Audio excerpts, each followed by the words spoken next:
Allison Ziegler here, and you are joining me for this week's episode of Princess Interrupted, the podcast. We get into mindset, we get into energetics, and we help set you up to have the ultimate week of success, alignment, and flow.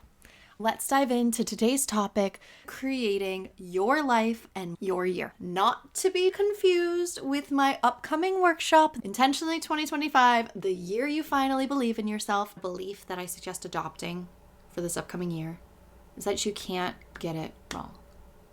When you're following the intuitive nudges of your heart, you are creating a life that is for you. This year, there's been so many moments where I've had to really get present and ask the doubt what it was so afraid of. And that's where your power comes, is from truly sitting down and facing your fear and understanding what it is asking to be seen. I've been reading this book. It's called Body Talk.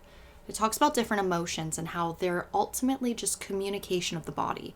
The body doesn't speak English. The body speaks in frequencies. The body speaks in emotions. In this book, it was talking about the difference between anxiety and excitement and how they're very similar energies. The only difference is the breath. And I also started to read a book and started to put together details for my Intentionally 2025 workshop about a practice that can be used to increase your magnetism, which is that sense of walking into the room and everybody's like, who is that head turner energy? The key to this was a nervous system regulation technique. Understanding all of this and thinking about goals and where you're wanting to go. Your goals come from the mind in the traditional sense, and your mind is related to the ego. Your ego would love to see fast growth. When you think about setting goals from this place of mind, from this place of ego, they're not going to feel the same way in your body that you think they're going to feel. The trick to actually setting goals and creating this life that matches the vision is to feel what it feels like, to get clear on what it feels like. You may think you know what you want, but there is a disconnect between what you're actually looking to experience and what you perceive yourself as desiring. This disconnect is why you're having such a hard time reaching your goals. The trick here is to really tune into your body and get clear on what you're actually looking to feel and what you're actually looking to experience. With manifestation, we always say, screw the how. You don't need to know the how, because you don't. You need to know the what. And the what goes beyond a physical thing. The what is, what does this feel like? What sensation am I actually desiring? What am I actually wanting to experience? And it's through this practice this year that I realized the one thing that I was craving was stability. That was the one thing that I felt so deprived of when I lived in New York. I had this apartment and I was so anxiously attached to it. When I left, I felt a sigh of relief. My ego felt disappointed. My ego felt sad. It felt like that success metric of the mind had failed, but my body felt relief. My body was like, thank you. I just need a break. I felt this and I said, you know what? If I'm not going to be in New York, I want to be traveling. That's going to be exciting. That's going to be a story I can sell. That's something that will look so spectacular online. I started traveling with a big suitcase and then a little suitcase beside it. After 2 weeks of doing that in Europe, I said, you know what? I'm only going to use the big suitcase. And after a week in New York of carrying that up and down the subway, I said, I am now a carry-on girl. I don't care how many checked bags I get. I am a carry-on girl. And it was this process of listening to the body and receiving. I went to a conference. I outfitted myself in entirely what I owned, and I fit everything in a carry-on for 5 days. And somehow I had more than enough. That leads me to the second point. So the first point is setting these goals from a place of understanding what you're actually craving and desiring in your body, not from your mind. The second thing is understanding that you're already perfect as you are, and setting goals from this place of understanding that where you're at is good enough. There was a distinction that this EMDR therapist had used in one of our sessions where she said, you don't need to be the best in the room. You just need to be good enough. And she put the emphasis on enough. Like, it is enough. You don't need to be the best. You don't need to be world class. You just need to be good enough. And that really stuck with me. My perfectionist brain of thinking that I needed to be perfect to be worthy of love and things needed to look a certain way. Releasing this has been the biggest relief. And it seems like that was my goal all along. That was what I was really striving for. When you start to look at your desires through these metrics, then you'll see that you're already successful.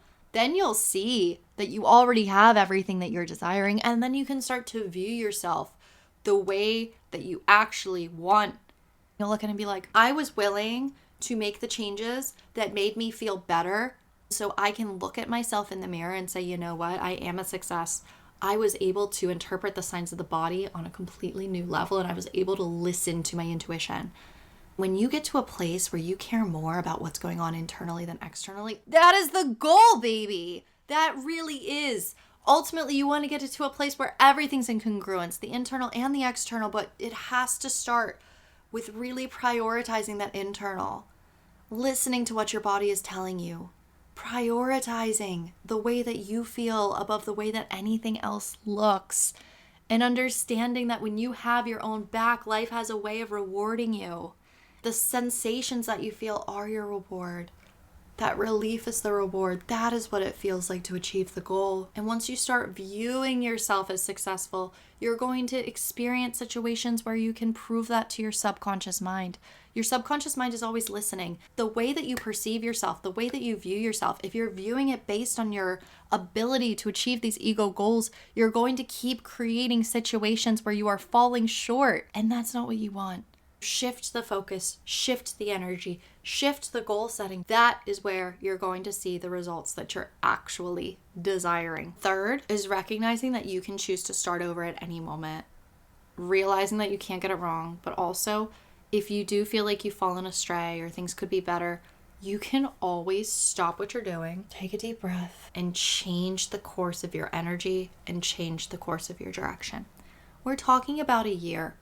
But years are mainly lived in hindsight.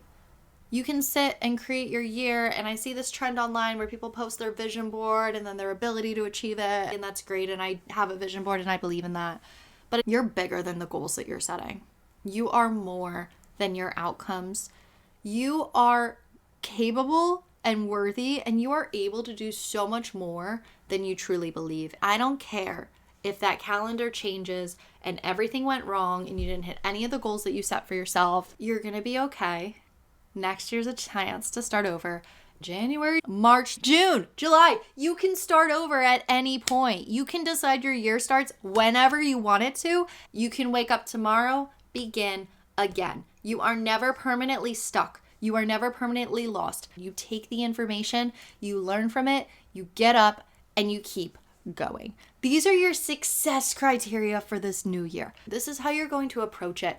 The last thing that I really want to say that's made a huge difference in my life these past few weeks has just been embracing and playing up my weird and just being willing to be more of myself. When I think about magnetism and manifesting, I'm in this energy of being weird.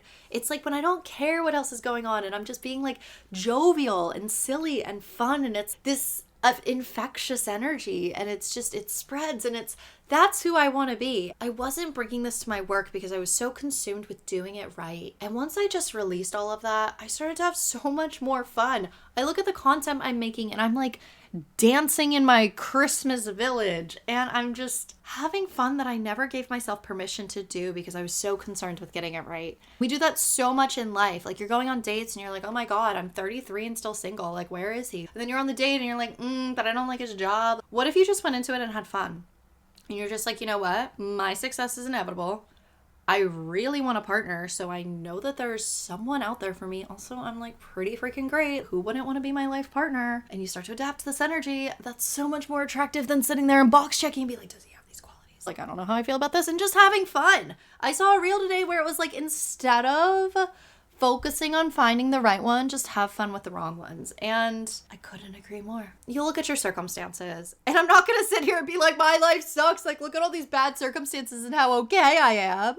But I am going to say there's a lot of things in my life that were not the way that I planned, were not the way that I scripted. And I pride myself on my manifestation capabilities and skills. So I had to come to terms with like, wait, if I change the way that I look at this actually is exactly what I needed. And this actually is proof that I'm even better at manifesting than I thought that I was. Because this safety, this cultivation, this feeling within my nervous system is something that I have never been able to experience before. This lack of anxiety, this presence of self, this ability to tap into this part of my soul that was once forgotten but simply comes out to play now that I've rewired my subconscious beliefs. If you enjoyed this, there's going to be a workshop, Intentionally 2025, and it's going to knock your socks off and you're going to love it and we're going to have so much fun. And it's actually going to include a practice of just like completely turning the dial up on your magnetism and finally believing in yourself. The ability to believe in yourself is going to be the difference between the goals that you achieve and the goals that you don't. So I know that we talked a lot about those ego goals and we don't want to set them from that place, but let's be real. We all have some pretty spicy, juicy things that we want to experience in our lives. It's not that you can't have these things. You can strive for more and you can create a truly beautiful life for yourself. We've got to get your subconscious thoughts on board so that they bring in more of what you want. My workshop's going to be completely geared towards helping you turn on your innate magnetism, playing it up, and getting your dream life so juicy that you can feel it. And then we're going to rewire your mind so that it is so inevitably going to happen because you're just like, I believe in it. I believe in me. I believe in my ability to make it happen. I don't believe in a reality where it doesn't happen. So make sure you join us. Link's going to be in the show notes for that. I love you. Thank you so much for tuning in for this week's episode of Princess Interrupted. And make sure to like, subscribe. I'll be back next week. Bye.